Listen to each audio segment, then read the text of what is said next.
Extra Noticias, 9 de la noche. Hola, muy buenas noches. Un gusto que nos acompañe en esta edición nocturna de Extra Noticias. De inmediato los vamos a dejar con nuestros titulares.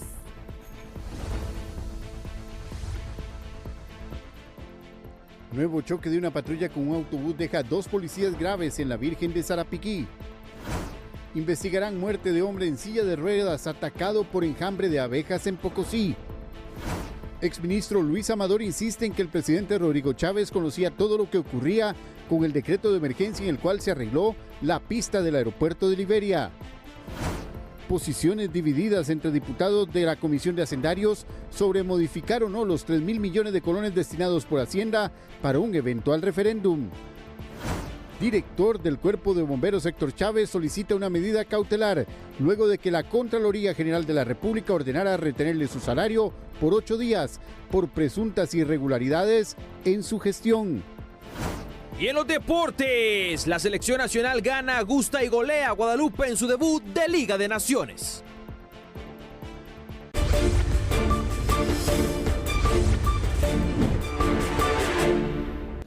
Iniciamos con las informaciones y como lo veíamos en nuestros titulares, el director de Bomberos, Héctor Chávez, solicitó una medida cautelar luego de que la Contraloría General de la República ordenara la retención de su salario. ¿De qué se trata todo esto? Nuestro compañero Jeffrey Naranjo nos trae el detalle de esta información. Adelante, Jeffrey, muy buenas noches.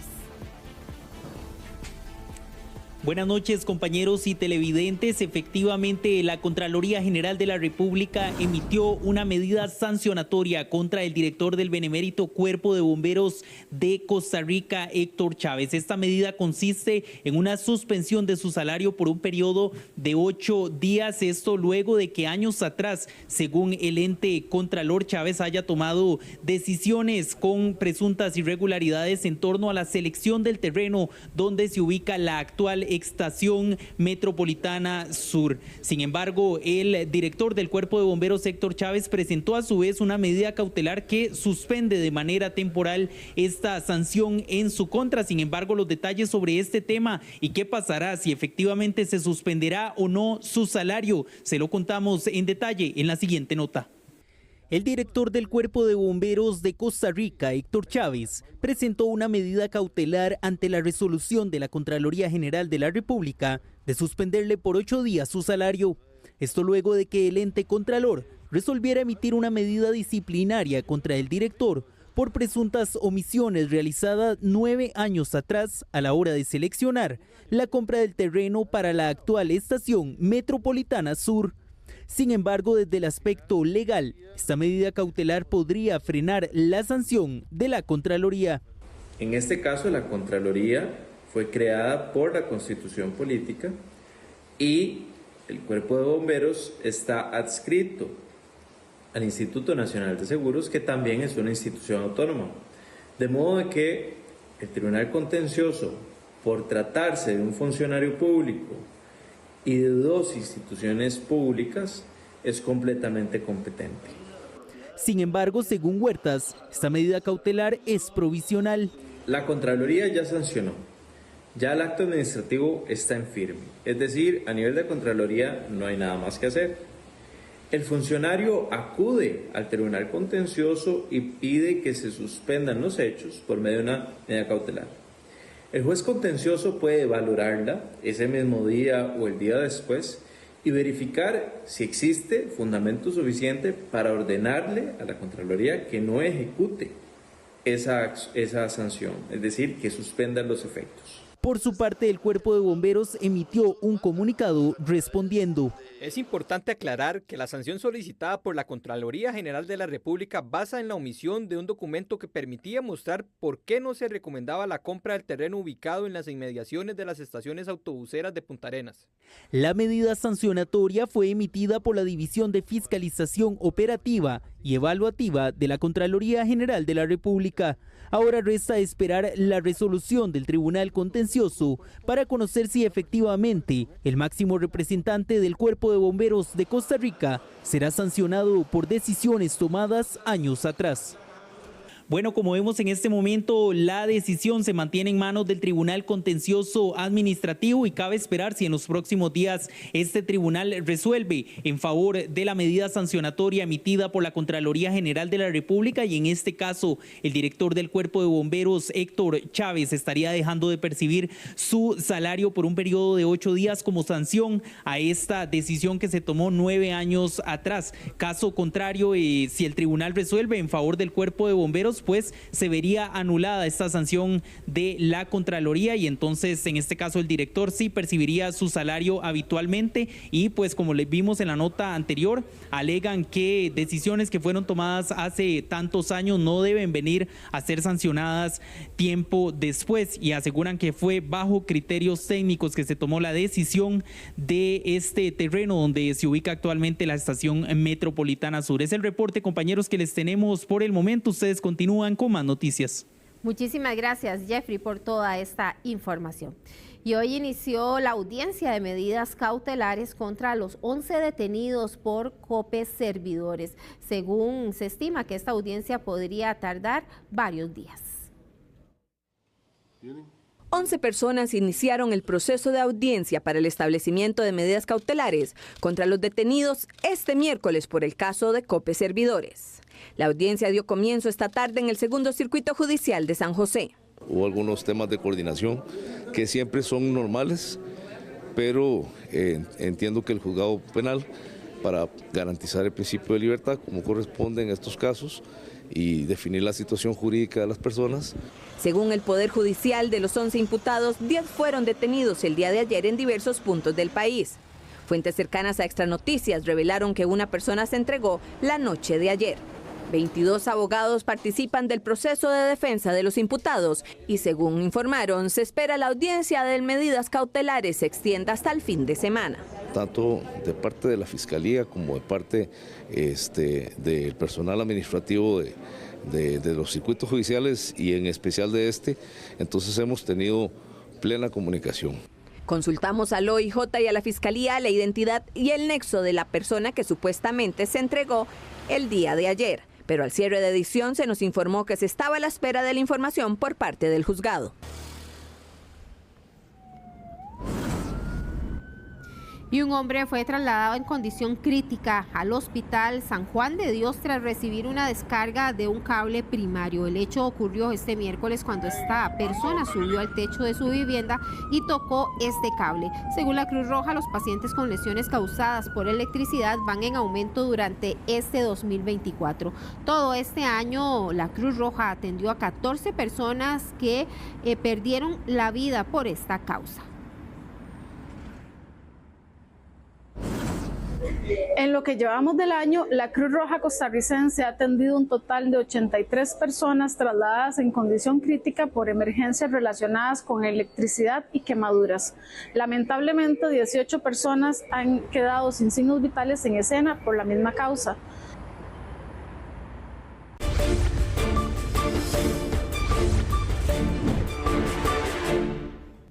El exministro de Obras Públicas y Transportes insiste en que el presidente de la República, Rodrigo Chávez, conocía todo lo que ocurría con el decreto de emergencia con el cual se arregló la pista del aeropuerto de Liberia. Para ampliar detalles de esta información, hacemos contacto con nuestro compañero Kenneth Rojas. Adelante, Kenneth, muy buenas noches. Hola, qué gusto saludarlos a todos a esta hora de la noche. Antes de entrar al detalle de la información, es importante destacar dos elementos sobre este caso.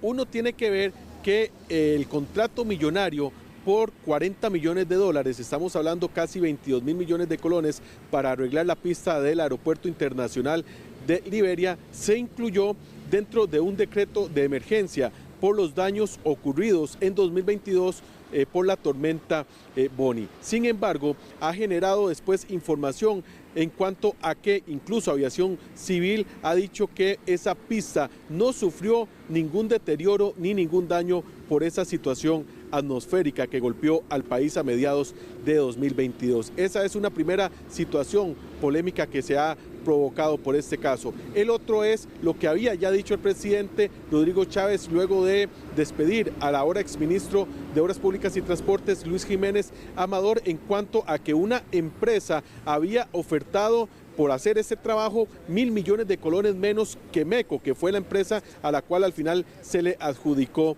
el contrato, la realización de esta obra. Esto es lo que tiene hoy al exministro dentro de esta investigación como persona que está siendo investigada por la Fiscalía de Anticorrupción y también Probidad. ¿Qué dijo el exministro y también su abogado después de las casi 4 horas del proceso de indagatoria en la Fiscalía? Lo vemos en la siguiente información.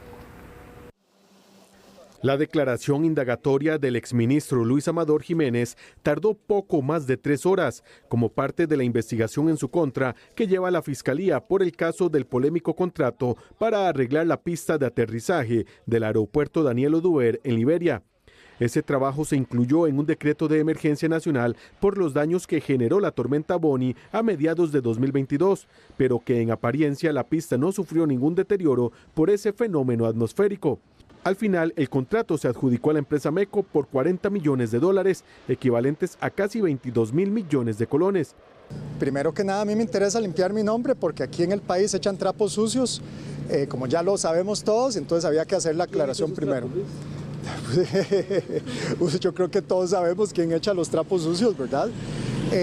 Los echan todos los que quieren seguir controlando el país, gobernando el país. Ese contrato fue lo que provocó el despido de Amador como ex jerarca del MOP. Incluso, días después, el presidente Rodrigo Chávez afirmó que presentaría una denuncia penal en contra del exministro, pues supuestamente otra empresa ofertó 1.000 millones de colones menos. Sin embargo, la adjudicación se le dio a la compañía MECO. Pero el ahora investigado insiste en que el mandatario tenía claro todo lo que estaba ocurriendo en relación con el decreto de emergencia. Yo le puedo confirmar que todo lo que se sabía de la pista, ellos estaban enterados al mismo tiempo. Aquí no hay absolutamente nada. La Fiscalía está haciendo una investigación a la cual yo vine a aportar todo para limpiar el nombre, así de simple.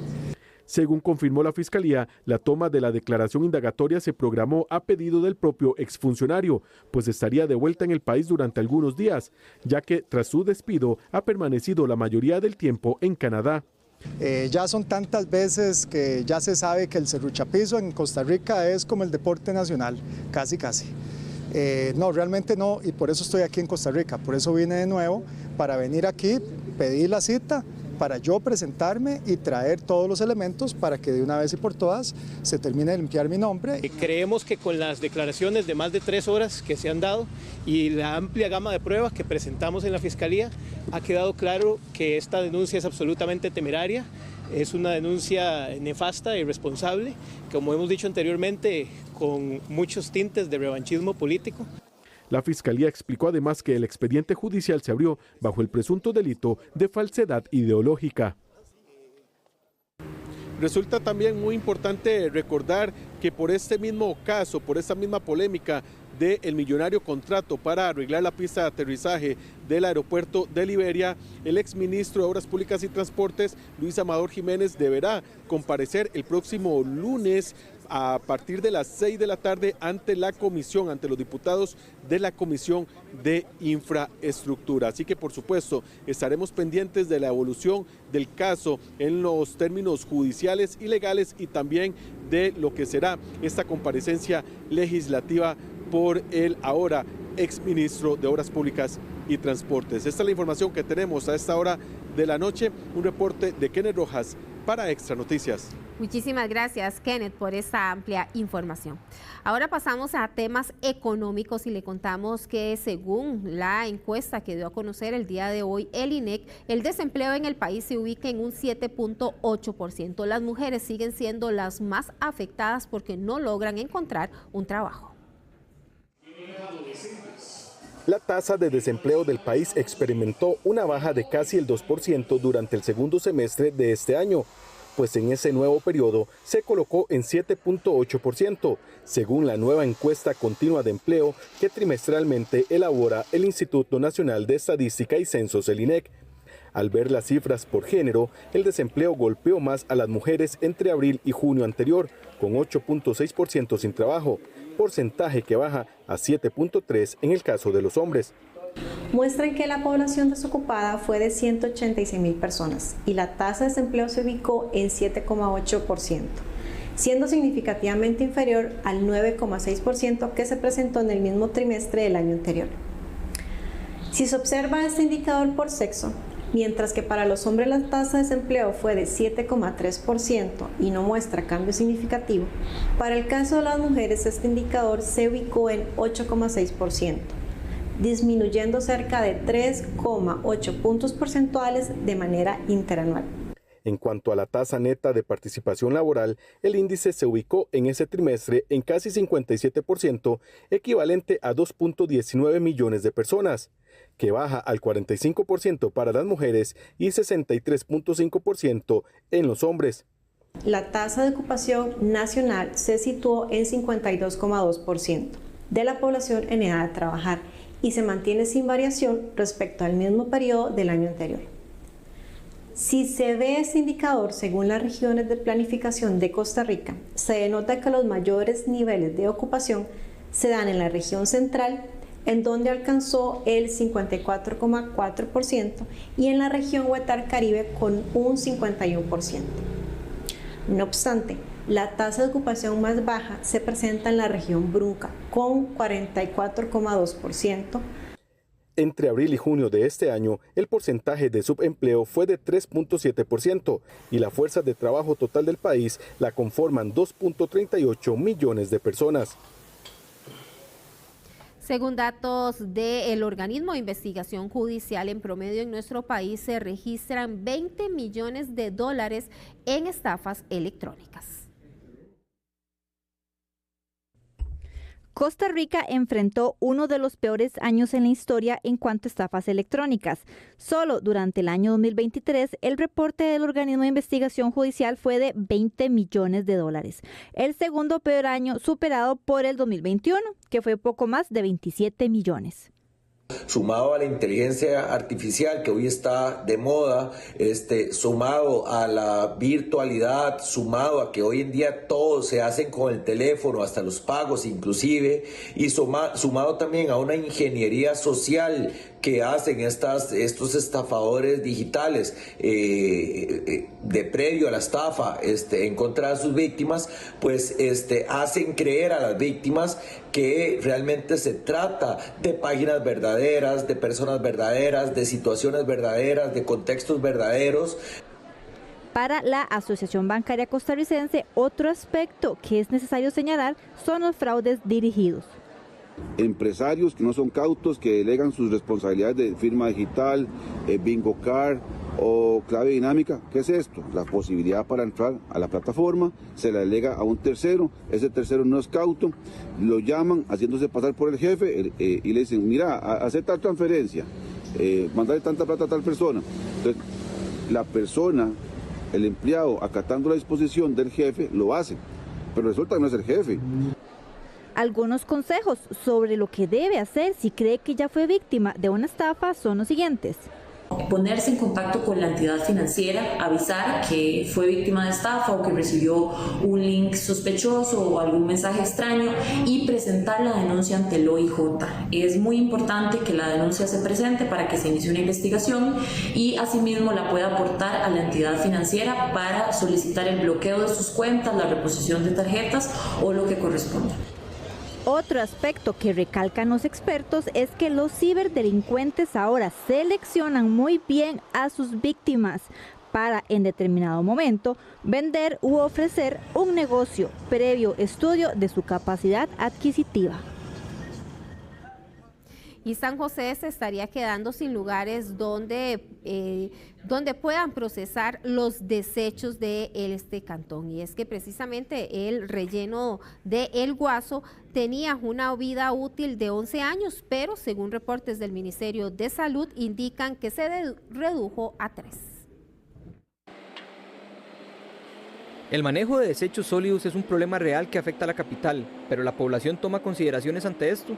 Nosotros separamos todos los residuos, lo implementamos también en mi trabajo y en el condominio donde vivo.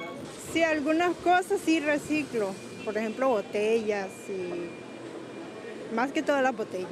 Lo dividimos todo, lo de que es plástico, lo que es todo lo que es diferente, en clases y pasan cada 15 días en la Municipalidad de Santo Domingo.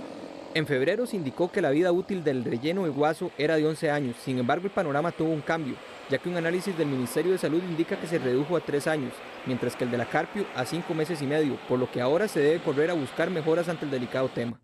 El último análisis que hizo Corte ahora en agosto me viene a decir que Acerrit, que era uno que habíamos visto en abril que tenía 11 años de vida útil, ahora tiene 3.5 años, porque pasó de 1.500, 1.800, 2.100 a un promedio entre 2.500 y 2.800 toneladas por día. Según expertos, la legislación que tutela estas mejoras es lo que tiene al país en este caos. Nos exponemos a generación de muchos botaderos de basura clandestinos con los efectos consecuentes respecto al clima, efectos respecto a contaminación con mantos acuíferos, con lixiviados, nos exponemos a mayores contaminaciones de malos olores, etc. Desde la Comisión de Ambiente de la Asamblea Legislativa buscan opciones para agilizar los procesos. Hago un llamado al Ministerio de Salud para que pueda al menos establecer mínimo 2 alternativas de dónde disponer los residuos sólidos y a los gobiernos locales de que colaboren con el Ministerio de Salud con los permisos que corresponden. Por su parte, desde el Consejo Municipal de San José estarían adelantando propuestas. La fracción municipal Progreso Social Democrático propuso la herramienta de la moción, que es la activación de los comités cantonales de coordinación interinstitucional como una medida para mejorar la coordinación y gestión de acciones interinstitucionales, como este tema que nos compete. El botadero del Guaso pasó de recibir 1.5 toneladas a casi 2.8 toneladas diarias de basura. Con el botadero de la Carpio, a pesar de que la empresa administradora de este relleno utiliza un mecanismo de coprocesamiento para extender el tiempo, en actualidad a este botadero entran entre 600 y 700 toneladas diarias de residuos. Con este mecanismo la cantidad de residuos depositados llega a 500 toneladas al día.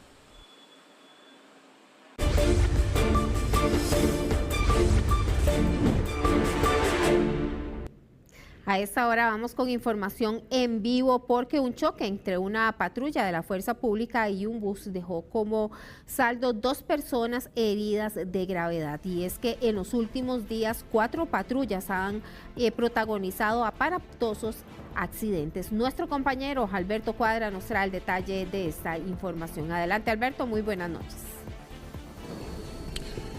Karina, gracias. Muy buenas noches a usted y para todos los amigos televidentes de Extra Noticias y también a aquellos quienes nos están escuchando por Extra Radio.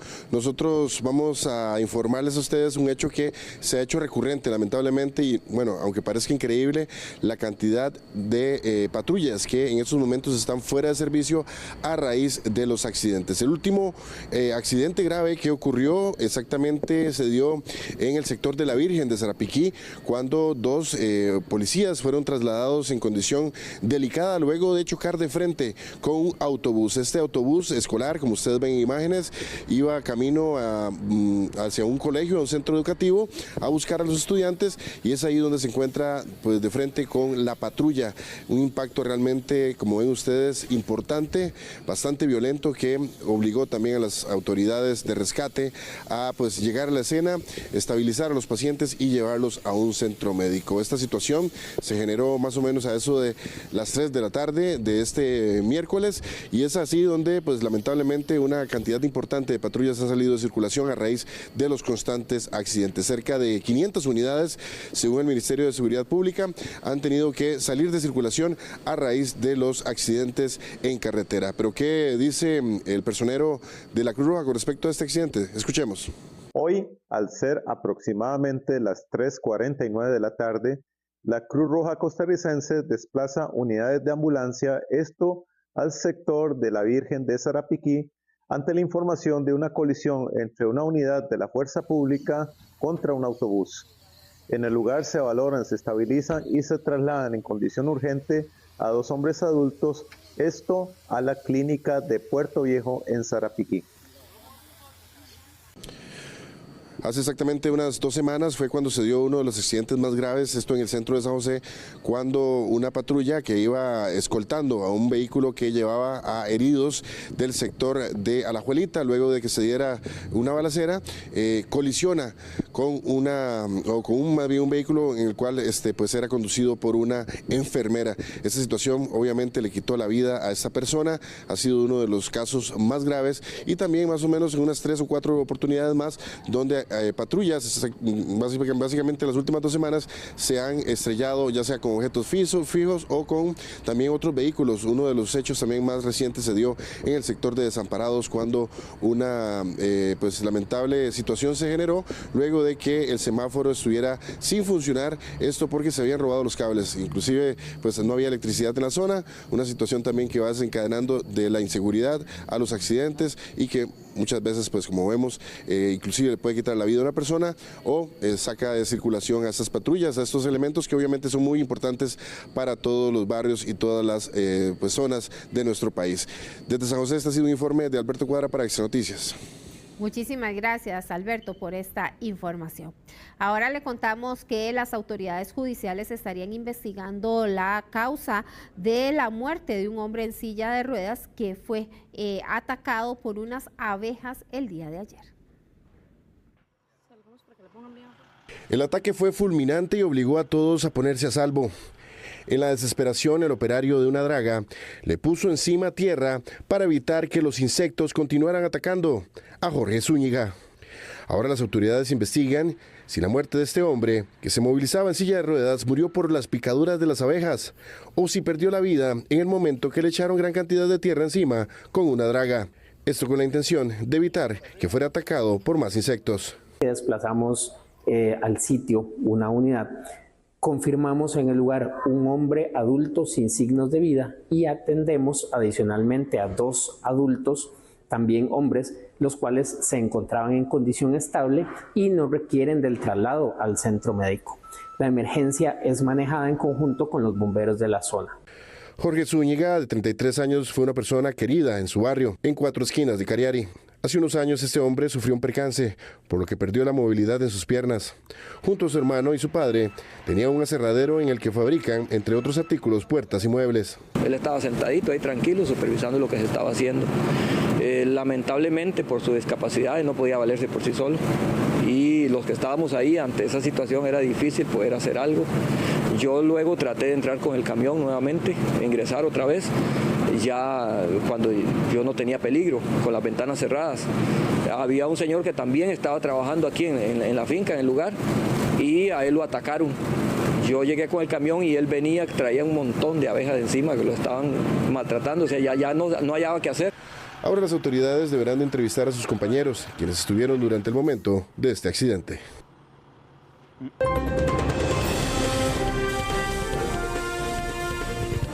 9:30 de la noche, es momento de hacer nuestra primera pausa comercial, pero al regresar le contamos que 36 niños han fallecido por enfermedades respiratorias en lo que van de este año. Todos los detalles al volver.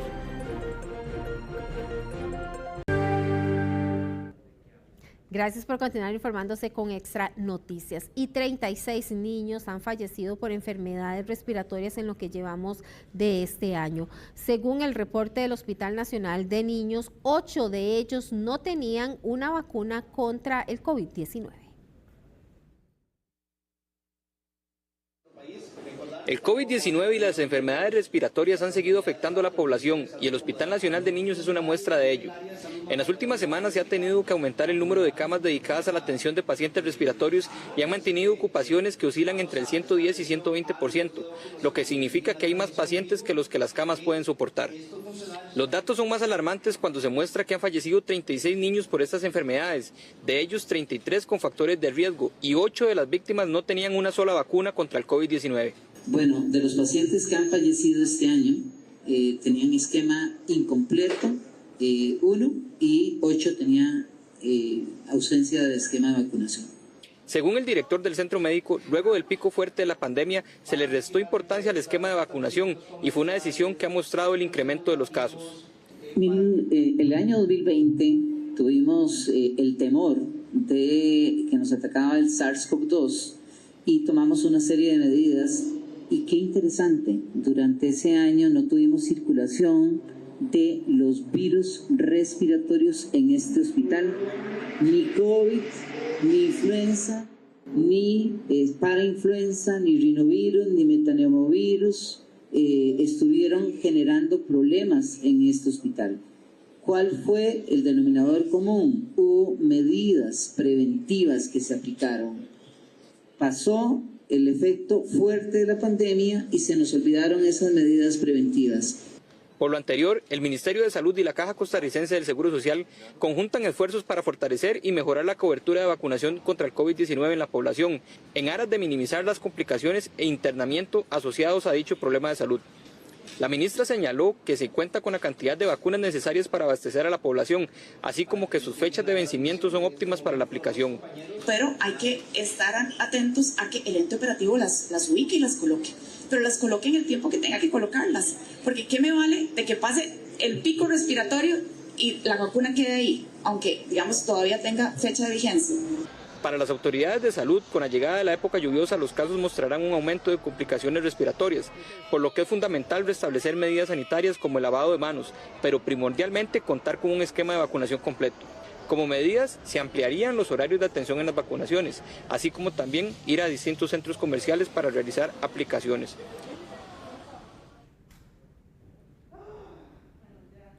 La Fiscalía está solicitando a los padres de familia restringir el uso de las redes sociales a los menores de 12 años debido al riesgo que pueden exponerse. ¿A partir de qué edad le permite usted a sus hijos el uso de las redes sociales y el teléfono celular? Joana López es una madre que decidió limitar el acceso a su hija hasta que cumpliera 15 años. A veces los papás, porque estén los niños tranquilos, no les quitan el teléfono, no los hacen que jueguen como antes. Entonces para mí ya no está bien.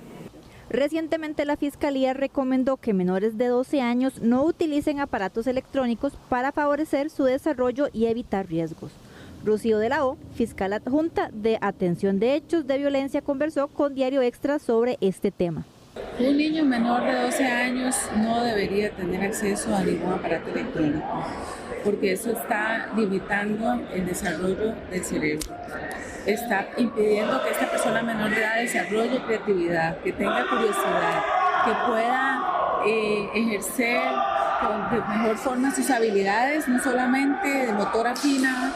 Una opinión similar tienen algunas de las personas a las que les consultamos al respecto. Sí, yo considero que no deberían tenerlo, porque las redes sociales ahora se da para muchas cosas ilícitas. Yo principalmente tengo dos muchachos, una de 16 años y uno de 13, precisamente es una lucha diaria, ¿verdad? El uso de redes sociales, porque no discrimina, ¿verdad?, las edades, el contenido que se da y todo. Pero ¿por qué estos menores no deben tener acceso a redes? Uno es que todavía no han llegado a tener el desarrollo completo de su conciencia moral. Entonces, a una edad temprana están en pleno desarrollo de entender qué es el bien y el mal. Y las redes sociales los exponen a una multitud de valores y comportamientos que no necesariamente están alineadas con sus valores familiares o sociales. Y esto afecta su formación moral. El contenido no siempre va a estar filtrado a su nivel de madurez, entonces no van a entender bien, ¿verdad?, qué es real y qué no. Y eso los puede llegar a que normalicen actitudes. Entre los principales problemas que pueden enfrentar los niños y jóvenes que utilizan a temprana edad las redes sociales son relaciones impropias, violación, secuestro, homicidios, ciberbullying, contenido racista, discriminatorio o conflictos de contenido como el sexting, entre otros. La onda tropical número 29 estaría atravesando nuestro país esta noche y tendría sus primeras influencias sobre nuestro país este viernes. Además, los expertos están vigilando 4 sistemas tropicales en el Atlántico con un 30% de probabilidades de convertirse en ciclones. El Instituto Meteorológico Nacional advierte que en las próximas horas se presentarán fuertes lluvias. Durante la noche de este jueves, la onda tropical 29 estará ingresando al país reforzando la actividad lluviosa. Para la madrugada de mañana se espera poca nubosidad a nubosidad parcial en la mayoría del territorio nacional, con posibles lluvias aisladas en sectores costeros, en alrededores del Golfo de Nicoya y en el noreste del Pacífico Central. Para la tarde se espera que la mayoría del territorio nacional presente aguaceros dispersos con posibilidad de tormenta eléctrica. Los expertos vigilan 4 ondas tropicales en el Caribe, aunque por el momento tienen baja probabilidad de desarrollo ciclónico, a pesar de que la temporada de huracanes ya entró en su fase más activa. Varios factores, algunos inusuales, están impidiendo la formación de tormentas. Según el Centro Nacional de Huracanes, las 4 ondas tropicales tienen entre un 30 a un 10% de probabilidades de convertirse en ciclones tropicales. Este viernes la zona de convergencia intertropical se va a mantener activa sobre el territorio nacional. Además, tras el paso de la onda tropical número 29 el jueves, se mantienen condiciones inestables en la atmósfera, lo cual estaría generando un ambiente propicio para las precipitaciones, especialmente durante el periodo de la tarde. El Instituto Meteorológico advierte que las consecuencias por las lluvias adicionales podrían generar posibles deslizamientos e inundaciones. Aconsejan estar pendientes de la actividad lluviosa, sobre todo en zonas de vulnerabilidad. Y el día de hoy se cumplieron 12 años de que el país se enfrentó al terremoto 1, el segundo terremoto más fuerte de la historia. Se trata del terremoto de Nicoya y por eso los guanacastecos recuerdan cómo vivieron esa emergencia.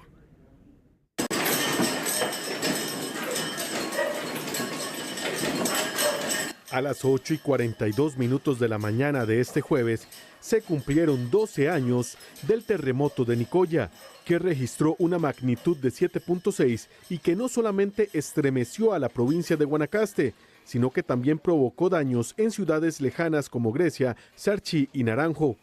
Aunque afortunadamente no se registraron personas fallecidas, ese día quedó marcado en la memoria de los guanacastecos, pues una mañana muy soleada terminó con una emergencia. Yo andaba vendiendo aquí en Santa Cruz y cuando de repente sentí el temblor muy grande y la carreta casi se me cae, pero la mujer me iba bien en Nicoya y yo andaba vendiendo aquí en Santa Cruz. Cuando de un momento a otro se vino ese terremoto. Muy fatal, ¿verdad? Todo el mundo con miedo, en la casa con miedo. Tenía una moto en la calle que casi se cae por los movimientos. Veía cómo se movían los objetos, árboles, casa, los muebles en la casa se cayeron. El mismo día del terremoto se sintieron 7 réplicas fuertísimas que superaron los 5 grados. En total, el movimiento significó 1.500 réplicas. Hace 12 años yo me encontraba en el Liceo Villarreal. Fue algo horrible lo que fue el terremoto del 2012. Y estaba ahí cuando muchos estudiantes gritaban, saltaban, compañeros, se descompusieron algunos estudiantes, profesores. Yo sentí un menión bastante fuerte, pero yo creí que era pasajero. Después en el momento se vino más duro y ahí, yo al no ver, yo soy no vidente, la muchacha que me daba el desayuno me agarró, me sostuvo porque yo me puse todo nervioso ese día. Por eso, esta fecha nunca se olvidará en la provincia guanacasteca, ya que el terremoto de Nicoya se registra hasta ahora como el segundo más fuerte en la historia de nuestro país, solo superado por el de Limón en 1991.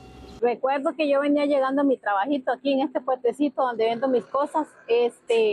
Yo veía que las calles parecían ríos. Esa casa que está al frente, yo sentía que me pegaba y copenadas se derrumbaban los techos de adentro. Yo estaba aquí en la casa, salí al corredor, cuando yo vi, ¿qué te explico?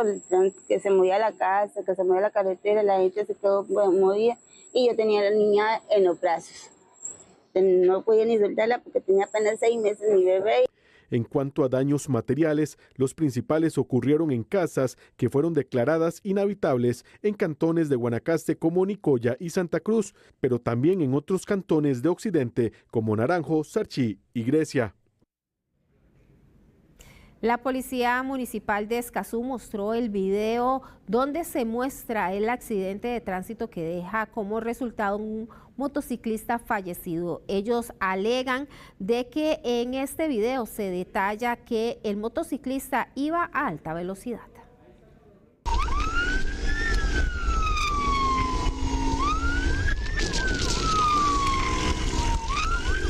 La Policía Municipal de Escazú reveló un video del momento en donde el conductor de una motocicleta se estrella contra un poste eléctrico en San Rafael de Escazú. La intención de divulgar el video fue descartar las versiones que aseguran que un oficial motorizado causó el mortal incidente. Los hechos se presentaron el pasado martes 3 de septiembre cuando los uniformados se dirigían a atender una diligencia policial donde estaba involucrado un vehículo que se estaba dando a la fuga. Desde esta institución aseguraron que el querer imitar las acciones de los oficiales pudo generar que este hombre se terminara estrellando. La Cruz Roja informó que la víctima tenía entre 25 y 30 años y el OIJ se hizo cargo de la investigación. A la hora de la llegada de la ambulancia de soporte avanzado de vida se constata que hay un único paciente, un hombre adulto que a nuestro arribo se encuentra sin signos vitales. El mismo no se encuentra prensado ni atrapado y la escena queda a la orden de las autoridades policiales. La Policía Municipal de Escazú liberó el video una vez que el proceso judicial lo permitió, ya que primero debían entregar la información al OIJ. Además, lamentaron la muerte del motociclista, quien era repartidor de comida rápida.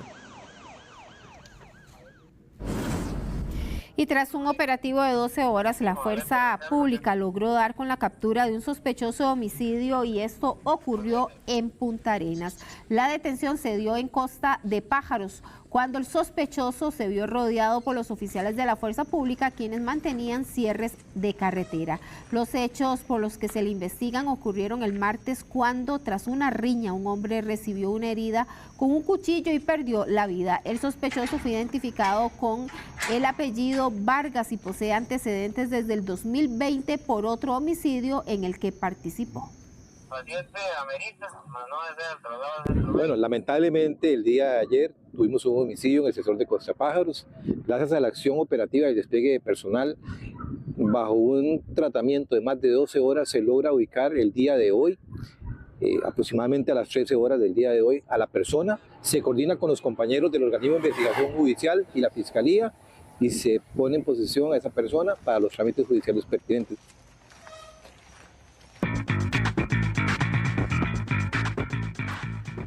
La selección nacional ganó, gustó y goleó a Guadalupe en su debut de Liga de Naciones. Pausa, ya regresamos.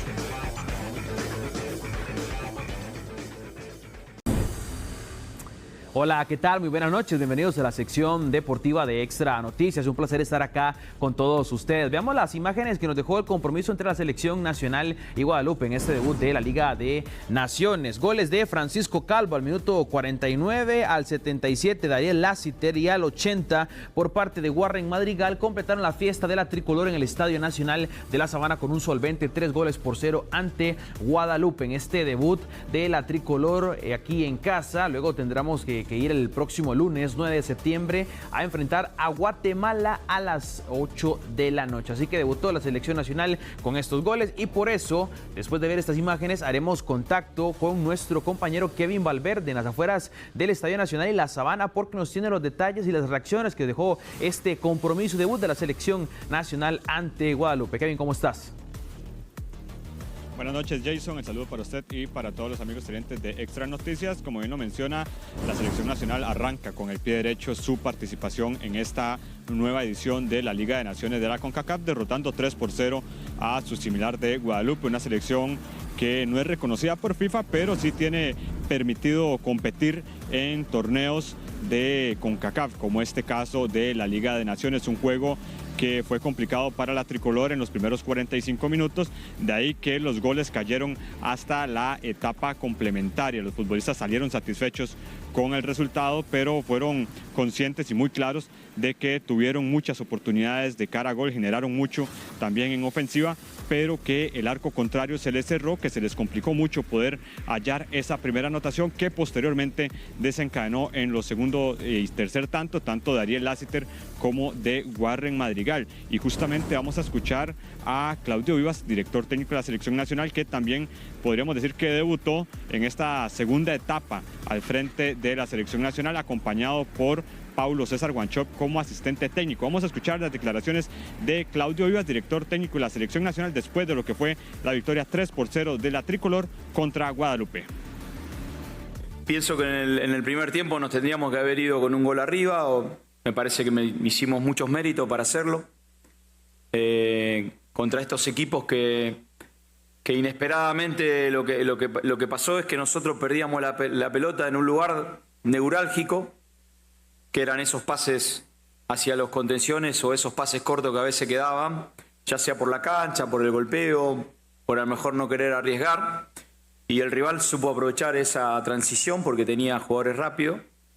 Y contra este tipo de equipo hay que tratar de evitar eso, porque si ellos nos hubieran convertido, ya la cosa hubiera sido otra. Entonces, creo que se puede evitar, creo que era innecesario, y creo que eso es lo que tenemos que ajustar, sobre todo cuando los partidos son tan parejos. Cuando nos toque jugar contra equipos más parejos, creo que esas situaciones de gol hay que tratar de evitarla. Nosotros tenemos que seguir intentando el juego, pero bueno, tampoco darle ese alimento para que el rival se aproveche. Escuchábamos las palabras de Claudio Vivas, director técnico interino en la selección nacional, después de lo que fue la victoria 3-0 contra Guadalupe. Y ahora vamos a pasar al bando contrario, vamos a escuchar a Jocelyn Anglomá, director técnico de la selección de Guadalupe, que también analiza lo que fue una derrota para su equipo. Mira, hemos hecho un partido como queríamos al principio, sobre todo, pero sabemos que tenía un equipo muy fuerte delante de nosotros. Han hecho lo que debían hacer para que pueda hacer los goles, pero bueno, hemos intentado de todo para hacer un buen partido, un partido con ganas, pero como lo he dicho, es un equipo que tiene ya buenas cosas, que han jugado siempre juntos, sobre todo estaban en la Copa América hace poco, entonces no has dado muchos problemas. Las declaraciones e impresiones de Jocelyn Anglomá, entrenador de la selección de Guadalupe, después de perder contra Costa Rica en este debut de Liga de Naciones. Y retomamos lo dicho por Claudio Vivas, porque también se refirió a Joel Campbell, futbolista costarricense que está militando actualmente en el Brasileirao allá en Sudamérica, y que Claudio Vivas analiza el momento que está viviendo en este momento el atacante nacional, quien incluso fue aplaudido al momento de su salida cuando salió de cambio en la etapa complementaria. Vamos a escuchar lo que dijo Claudio Vivas sobre Joel Campbell. El presente de Joel, el tema es que mi trabajo es ese, es verlo a Joel todos los fines de semana. Por suerte el fútbol brasileño nos permite, ya sea por la tecnología, verlo en vivo. Y el presente de Joel es esto, lo que acabamos de ver. Está más que claro que él también tiene que adaptarse al funcionamiento y al esquema que uno proponga, pero es un jugador que tranquilamente puede jugar de segunda punta, de media punta, de extremo, como lo hizo hoy. El tema es que la atracción de la pelota a él es necesaria para nosotros, para el equipo, porque él le da mucho aire fresco a eso. Lo que pasa es que hoy le agregó esfuerzo hacia atrás, le agregó agresividad, le agregó 1 contra 1. Los jugadores de la selección nacional después del partido compartieron por un par de minutos con varios de sus familiares, que se aproximaron a ver también el compromiso de esta noche, en el cual se reportó una asistencia aproximadamente de 7.000 personas, una venta que supera realmente las expectativas, lo que se estimaba que iban a venir de aficionados al Estadio Nacional para el partido contra Guadalupe, debido a que se percibía un frío ambiente en los minutos antes de que arrancara el compromiso. Costa Rica, que tendrá mañana sesión de recuperación y estará viajando el día domingo a Guatemala para el segundo partido de esta Liga de Naciones allá en tierra chapina. Costa Rica estaría viajando al mediodía y el mismo domingo estaría teniendo la conferencia de prensa previo al partido, y también estarían teniendo el reconocimiento de cancha allá en Guatemala para el segundo compromiso, que se disputará el día lunes a las 8 de la noche. Jason, esta es la información que tenemos por el momento. No sé si tiene alguna consulta, y si no, yo regreso con usted al estudio principal. Sí, Kevin, nada más mencionabas muy bien lo del tema del público, que yo creo que nos sorprendió a muchísimos, porque a la 1 de la tarde se reportaban ni siquiera 3.000 entradas vendidas para este compromiso. La federación termina reportando 7.000. Yo creo que sorprende un montón por el tema del rival, que es Guadalupe, que no te vende mucho, también el clima que no ayudó. Sin embargo, la afición, la poquita afición que acudió al Estadio Nacional, se hizo presente para alentar al equipo, para apoyarlo también del minuto 1 al 90, porque al final se sintió un buen ambiente, y obviamente la goleada de la selección nacional ayudó a mejorar mejorar un montón el tema anticlimático que se percibía antes de este compromiso. Nada más una última consulta, Kevin, decías lo de la doble sesión que tendrá la selección nacional para recuperar. Nada más una consulta, ¿cómo está el tema de Haxel Quiroz? ¿Podrá ser tomado en cuenta para el partido contra Guatemala? Pues vimos que salió ahí, digamos, por un tema de un tirón, ¿o es duda para este juego del próximo lunes? Correcto, Jason. Claudio Vivas explicó el caso de Haxel Quiroz, el defensor lateral derecho de la selección nacional y también del Club Sport Herediano, en el cual confirma que sí sufre una molestia física que resintió en los últimos minutos del partido contra Guadalupe. Él dice que en un pronóstico prematuro, porque todavía tiene que esperar el parte médico, es muy difícil que Haxel Quiroz pueda realizar el viaje a Guatemala para el partido del día lunes. El futbolista después en zona mixta también brinda declaraciones y explica que tiene que primero someterse a análisis médicos para esperar después qué será lo que arrojen estos exámenes, ¿verdad? Y ver si podrá estar o no disponible para el partido. Él es positivo, el futbolista espera y confirma que tiene la esperanza de poder ser tomado en cuenta para el viaje a Guatemala, que como decía, será el día domingo que estará partiendo la tricolor para allá a tierras chapinas, pero el futbolista en este momento es duda.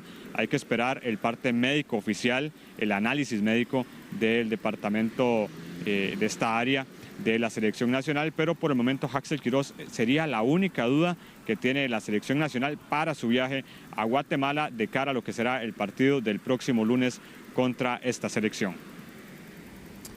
Muchas gracias, Kevin, por toda la información y el trabajo a lo largo de este día. Hoy tuvimos una transmisión especial, una previa, un postpartido, también presencia en tiempo extra. Y de una vez te despido. Muchas gracias por todo el trabajo e invito también a la gente que nos sintonice el próximo lunes, porque también tendremos el tiempo extra normal y presencia en las ediciones de Extra Noticias con nuestro compañero Julio Ramírez desde Guatemala. Cobertura especial de Grupo Extra y Extra Deportes, trayéndole la mejor información con respecto a la selección nacional. De esta manera ponemos punto y final a todo lo que conlleva con deportes acá en el Grupo Extra, y yo, Karina, le doy el pase a usted para que tenga el cierre de la presente edición. Muchísimas gracias, Jason, por toda esta información deportiva. Y de esta manera llegamos al final de esta edición. Muchísimas gracias por habernos acompañado. Les recuerdo que los esperamos mañana en nuestra edición a partir de las 11:30 de la mañana. Que pasen una excelente noche y que descansen.